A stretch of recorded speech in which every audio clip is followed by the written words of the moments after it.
দ্বিতীয় পর্বে দেখেছিলাম আমরা পৌঁছে গেছিলাম পুরীর সমুদ্রের ধারে, তারপরে চলে গেছিলাম আমরা জগন্নাথ টেম্পলে জগন্নাথ প্রভুর দর্শন করতে, তারপরে আবার পৌঁছে যাই সমুদ্রের সামনে। আর এখানে অনেক রকমের খাবার আইটেম ট্রাই করি। তো এরপরে হচ্ছে পরের দিন, day 2। Hello guys and welcome to my channel. তো আমরা সকাল সকাল মোটামুটি 5:30 নাগাদ চলে এসেছিলাম সমুদ্রের ধারে। তো এখানে অনেকটা টাইম কাটানোর পর আমরা আজকে চলে যাব ভুবনেশ্বর সিটিতে। তোমরা আগের ব্লগে দেখেছো যে আমরা ওটিডিসির থেকে আমরা গাড়ি বুক করেছিলাম, তো সেই গাড়ি আমাদের মোটামুটি 7:30 নাগাদ চলে আসে। তো এরপর আমরা বেরিয়ে পড়ি। তো চলো চলতে চলতে দেখা যাক প্রথম স্টপেজ আমরা কোথায় গিয়ে নামি। তো এরপরে চলে আসে এখানে হচ্ছে স্যান্ড আর্টের একটা হলো মিউজিয়াম রয়েছে, এখানে চলে আসি। এখানে হচ্ছে টিকিট প্রাইস ছিল হচ্ছে 30 রুপিস। তো এখানে আমরা টিকিট কেটে আমরা ভিতরে চলে যাই। এখানে খুবই সুন্দর সুন্দর স্যান্ড আর্ট রয়েছে, তোমরা এখানে আসলে অবশ্যই এখানে ভিজিট করবে। তো এখানে ভিতরটা তোমাদেরকে পুরোটা ঘুরিয়ে ঘুরিয়ে দেখাচ্ছি।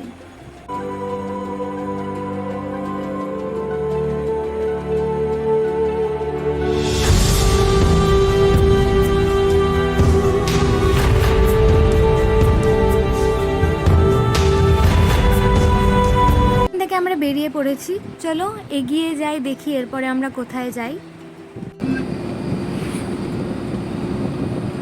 যেতে পথে আমাদের হঠাৎ চোখে পড়লো দু সাইডে অনেক কাজু গাছ রয়েছে।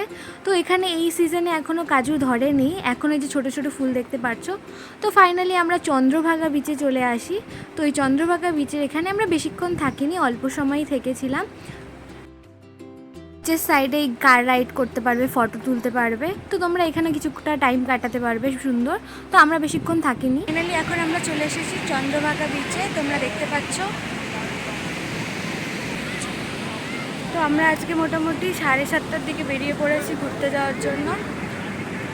তো এখন ফার্স্ট এই স্পটে নেমেছি, এরপরে আস্তে আস্তে দেখাচ্ছি কোথায় কোথায় যাওয়া হচ্ছে।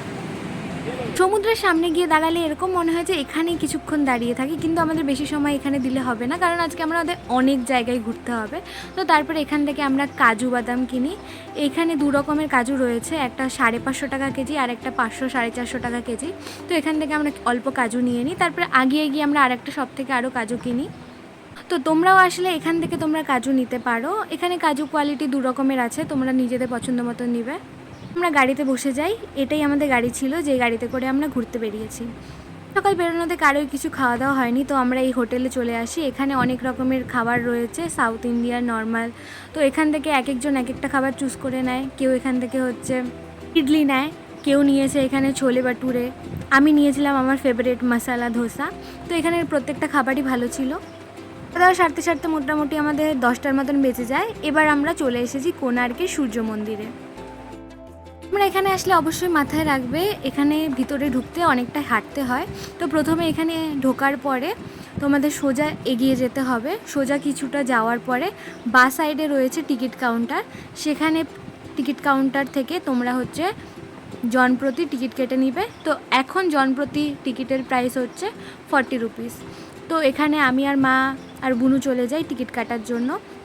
তো টিকিট কাউন্টারে মোটামুটি লাইন হালকা পাতলাই ছিল। তো তারপরে আমরা এখান থেকে টিকিট কেটে নিই। তো টিকিট কাটার পরে আমরা আবার আমাদের মন্দিরের দিকে এগিয়ে যাই। তো চলো ভিতরে গিয়ে দেখা যাক কী কী দেখতে পাওয়া যায়। ভেবো না যে আজকে সানডে বলেই এত ভিড়, এরকম ভিড় প্রত্যেক দিনই থাকে। তো আমরা সবাই মিলে ঢুকে যাই কোণার্কের সূর্য মন্দিরে। এত ভিড়ের মধ্যে তোমরা একবারে ঢুকতে পারবে না, এখানে হচ্ছে গার্ড রয়েছে, তোমাকে অর্ধেক অর্ধেক অল্প অল্প লাইনে গিয়ে তারপরে তোমাদের পৌঁছাতে হবে। এগিয়ে যাই, গিয়ে দেখি কী কী দেখতে পাওয়া যায়। আর সময় দুই সাইডে এত সুন্দর কারুকার্য রয়েছে যেটা একদম মুগ্ধ করে দেয়। ফাইনালি আমরা কাছে থেকে সূর্য মন্দিরটা দেখতে পাচ্ছি। এই ছোটতে 10 জনের মিলে ছবি আসবে আর 300 টাকাতে 3টা বার। এসে তোমরাও ফটো তুলতে পারো। তো এখান থেকে আমরা ফটো তুলি।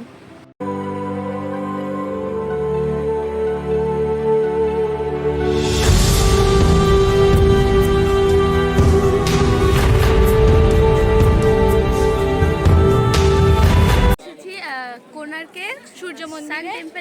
এখানের প্রত্যেকটা কাজই এত নিখুঁত, তোমরা স্বচক্ষে দেখলে আরও ভালো করে বুঝতে পারবে। একদম ভেতরে তো যেতে দেয় না। তারপরে আমরা চলে আসলাম ছায়াদেবী টেম্পলে। তো তোমাদেরকে এখানকার চারিদিকটা একটু ঘুরিয়ে দেখায়। প্রত্যেকটা কাজই দেখতে পাচ্ছ এতটাই সুন্দর। তো এটাই হচ্ছে সেই টেম্পল পুরনো যুগের। আমরা সেখান থেকে বেরিয়ে আসলাম। বেরিয়ে আসার পরে এরকম একটা বড় মার্কেট দেখতে পাবে। এখানে অনেক কাজু টাজুও রয়েছে, তোমরা কিনতে পারো। তারপরে এখানে অনেক স্টেশনারি জিনিসপত্র রয়েছে, ব্যাগ, তারপরে হাতের কাজেরও প্রচুর জিনিস রয়েছে, শোপিস রয়েছে। তোমরা এখান থেকে কিছু না কিছু কিনতে পারো। তো তারপর আগে আসার পর আমরা এখান থেকে নিম্বু পানি খেলাম। তারপরে এবার চলো যাই নেক্সট ডেস্টিনেশন আমাদের কোথায় করে। তার জন্য আমাদের এখানে গাড়ি থেকে নেমে কিছুটা হেঁটে যেতে হয়েছিল। তো তারপরে এরকম সিঁড়ি দিয়ে উপরে উঠতে হয়েছে। এখানেও একটু বড় মার্কেট ছিল, এখানেও অনেক রকমের জিনিস রয়েছে। তো ফাইনালি আমরা চলে এসেছি বুদ্ধিস্ট টেম্পলে। এখানে তোমরা ভিজিট করতে পারো, খুবই সুন্দর টেম্পলটা। এই টেম্পলটা অনেকটা উঁচুতে বলে এখান থেকে ভিউটাও, বাইরের ভিউটাও খুবই সুন্দর লাগছিল। তো চলো এবার বুদ্ধিস্ট টেম্পলটা তোমাদের ঘুরিয়ে ঘুরিয়ে দেখাই। এই টেম্পলটার ব্যাক সাইডেই রয়েছে হিন্দু টেম্পল। এবার আমরা চলে এসেছি হিন্দু টেম্পলে। এখানে প্রচুর ভিড় ছিল বলে আমরা ভেতরে এন্ট্রি নিইনি, আমরা বাইরে থেকে মন্দিরটা দর্শন করেছি। এই মন্দিরটাও ভীষণই সুন্দর ছিল। বাইরেও গরমটা বেশ ছিল বলে আমরা এখান থেকে নিয়ে নিলাম আখের শরবত। খেতেও বেশ ভালো ছিল, সবাইকে দিয়ে দিলাম এখান থেকে আখের শরবত নিয়ে। তো তারপরে আমরা বুদ্ধিস্ট টেম্পলের ভিতরে ঢুকলাম। তো ঘোরাঘুরি হলো। তো এখন হচ্ছে লাঞ্চ টাইম। তো আমরা চলে আসলাম টিসু রেস্টুরেন্টে। তো চলো ভিতরে গিয়ে তোমাদের দেখাই ভিতরে আমরা কি কি অর্ডার করলাম খাবার। তো এখানে আমাদের সব মেম্বারদের সাথে তোমাদের ইন্ট্রোডিউস করিয়ে দেব। প্রথমেই রয়েছে আমার ভাই, তারপরে রয়েছে দাদা ভাই, তারপরে রয়েছে বুনু, তারপরে রয়েছে হচ্ছে পিসি, তারপরে রয়েছে হচ্ছে পিসন, তারপরে রয়েছে কাকু, তারপরে রয়েছে কাকিমণি, তারপরে রয়েছে মা, তারপরে রয়েছে আমি অফকোর্স, তারপরে রয়েছে বাবা। আমরা এখানে নিয়েছিলাম একটা প্ল্যাটার। এই প্ল্যাটারে কী কী রয়েছে তোমাদের সাথে বলি। ভাত, পাঁপড়, এখানে আলু চোখা, আলু ভাজা, আচার, সয়াবিন আলুর তরকারি, তারপরে রয়েছে হলো এখানে একটা কিছু ছিল, ডাল ছিল আর রায়তা ছিল। খাবারটা বেশি একটা ভালো ছিল না। তো তারপরে আমরা এখানে চলে আসলাম নন্দনকানন পার্কে। তো এবার মেন ইন্টারেস্টিং ব্যাপার হচ্ছে তোমাদের পুরো পার্কটা আমি ঘুরিয়ে দেখাবো, আর টিকিট প্রাইস কত সেটাও তোমাদের সাথে আমি শেয়ার করব। তো চলো এখানে সব চার্ট দেওয়া আছে যে কত প্রাইস কী। নন্দনকাননের টিকিট কেটে 50 টাকা করে পার পার্সন হিসাবে আমরা চলে এসেছি। আর ভিড়টা দেখতেই পারছো, এখানে যখনই আসা হোক ভিড় তো প্রচুর থাকবে। তো ভিড়ে দাঁড়িয়ে তো তারপরে আমরা এন্ট্রি পেয়ে গেলাম। তো ভিতরে গিয়ে চলো তোমাদের ঘুরিয়ে ঘুরিয়ে দেখাই। এখানে রয়েছে গাইড ম্যাপ, যেটা দেখে তোমরা ইজিলি খুঁজে বের করতে পারবে কোথায় কি রয়েছে না রয়েছে। প্রথমেই দেখা গেল একটা পার্ক, যেখানে আমরা ঢুকিনি। তারপরে রয়েছে এখানে বিয়ার, এটা ভীষণই কিউট ছিল। চিড়িয়াখানায় এসে এরকম ওয়াইল্ড অ্যানিমেল দেখার মজাটাই আলাদা। তো তারপরে চলো দেখা যাক কি রয়েছে। এখানে রয়েছে হিমালয়ান ব্ল্যাক বিয়ার। এটা দেখার পর আমাদের রিয়াকশন, পরে চলে আসি আমরা স্লট বিয়ার দেখতে। প্রথমে তো খুঁজেই পাচ্ছিলাম না, তারপরে আমরা ফাইনালি খুঁজে পেলাম, ওখানে দূরে দেখা যাচ্ছিল। তারপর এখানে একটু টাইগার দেখা গেল। তারপর এখানে আছে ওয়াইল্ড ডগ, যেটা আমরা খুঁজে পাইনি অনেক খোঁজাখুঁজির পরে। তারপরে এখানে ফাইনালি দেখা গেল টাইগার মামার। কি খাচ্ছে। পরের এই সেকশনে ছিল লেপার্ড, ক্যাট। তো তারপরে আমরা অনেক খোঁজাখুঁজির পরে ভিতরে রয়েছিল, আমরা দেখতে পারিনি। তারপরে চলো দেখা যাক নেক্সট কি দেখতে পাওয়া যায়। এখানে রয়েছে শিয়াল, তোমরা দেখতে পাচ্ছ। এখানে অনেকগুলো ছিল, অনেকটা দূরে ছিল। আর উঠবে না কারোর কথা। এখানে ছিল হোয়াইট কালারের হচ্ছে টাইগার, যেটার নাম সাহিল ছিল, যে সেখানে ছিল না, তো আমরা দেখতে পাইনি। তার জন্য চিড়িয়াখানায় আসতে হলে তো তোমাদের একটু হেঁটে ঘুরতে হবে। তো তারপরে এখানে আমরা দেখতে পেলাম সিংহ। তো সিংহ দেখার পরে সবার রিয়াকশন এক এক রকম ছিল। পাচ্ছি অনেকটা দূরে আছে, তাই জুম করে দেখাচ্ছি। তো তারপরে চলো দেখা যাক কি রয়েছে। মেঘা, মেঘা এদিকে তাকাও, মেঘা। শুনলে সেটা আর কিছুই না, এই বাঘটার নাম ছিল মেঘা, তাই ওইভাবে ডাকা হচ্ছিল। তারপরে চলে আসলাম আমরা ক্রোকোডাইল দেখতে। এখানে প্রচুর ক্রোকোডাইল ছিল। তারপর আমরা হরিণ দেখার জন্য একটু আগিয়ে আসলাম। এখানে অনেকগুলো হরিণ দেখতে পেলাম। তো তারপরে ওখান থেকে বেরিয়ে একটা বড় ডাইনোসর দেখলাম, যেটা আর কিছুই না, একটা স্ট্রাকচার ছিল। তারপরে এখানে নন্দনকানন বলে একটা স্পেস আছে, এখানটা সবাই মিলে ফটো তোলা হলো। এটার নাম আমি বেসিক্যালি ভুলে গেছি, বাট এটা দেখতে বেশ ভালো লাগছিল, একটু ফানি টাইপের ছিল। ওই সময় হিপোপটেমাসকে ডিসকভারি চ্যানেলেই দেখা হয়েছে, এবার সামনাসামনি দেখার পালা। তো এটাই হচ্ছে হিপোপটেমাস। একটা এরিয়া ঘোরার পরে রিয়েলাইজ করলাম ওখানে একটা সুন্দর লেকের মতনও রয়েছে।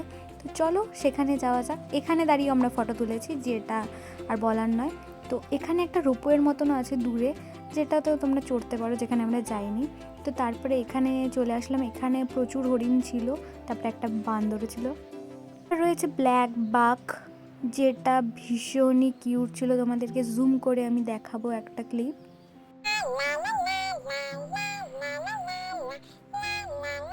কেমন লাগলো? বেশ কিউট ছিল না?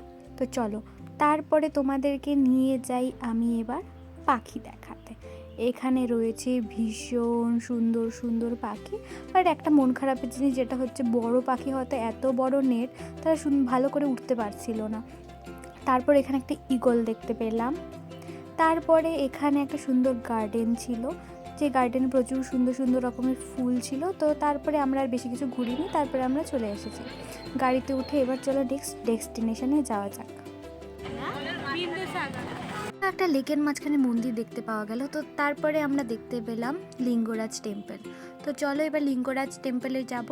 তো রাস্তায় যেতে যেতে হঠাৎ চোখে পড়লো এরকম একটা, কি বলবো, ডিজে চলছে, অনেক লোকজন ভিড়। তো প্রথমে আমরা বুঝতে পারছিলাম না যে হচ্ছেটা কি ব্যাপারটা। তো তারপরে আস্তে আস্তে বুঝলাম যে এরকমভাবে ডেকোরেশন করে ঢাকঢোল বাজিয়ে এরকম আগিয়ে যে যাচ্ছে, এটা হচ্ছে একটা বাচ্চার পৈতা সেরিমনি যেটা বলে, যেটা আমাদের এখানে অন্যরকমভাবে হয়।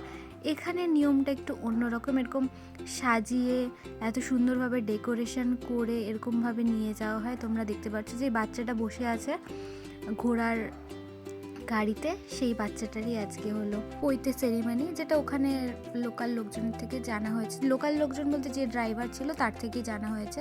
তো তারপরে চলো লিঙ্গরাজ টেম্পলে যাই। তো ভিতরে তো এন্ট্রিতে তুমি ওখানে ফোন অ্যালাউ না, তাই ওখানে ভিডিও করতে পারিনি। তারপরে আস্তে আস্তে রাস্তার মাঝখানে এখানে আমরা চা খেলাম, এক একজন এক একটা খেলো। তো তারপরে ফাইনালি আমাদের গাড়ি করে আমরা হলো পৌঁছে গেছি পুরীতে। তারপরে এসেই আমরা এত টায়ার্ড ছিলাম, আগেই আমরা এখানে ডিনার করে নিয়েছি। ডিনারে ওরকম এক্সট্রা হচ্ছে চিংড়ির মালাইকারি ছিল। তো তারপরে সমুদ্রের পাড়ে সে আমাদের দিনটা শেষ হলো। তো দেখা হচ্ছে তোমাদের সাথে পরের পর্বে। নেক্সট দিন আমরা কোথায় কোথায় যাচ্ছি, কী কী অ্যাক্টিভিটি করছি। তো আজকের জন্য thank you for watching my blog.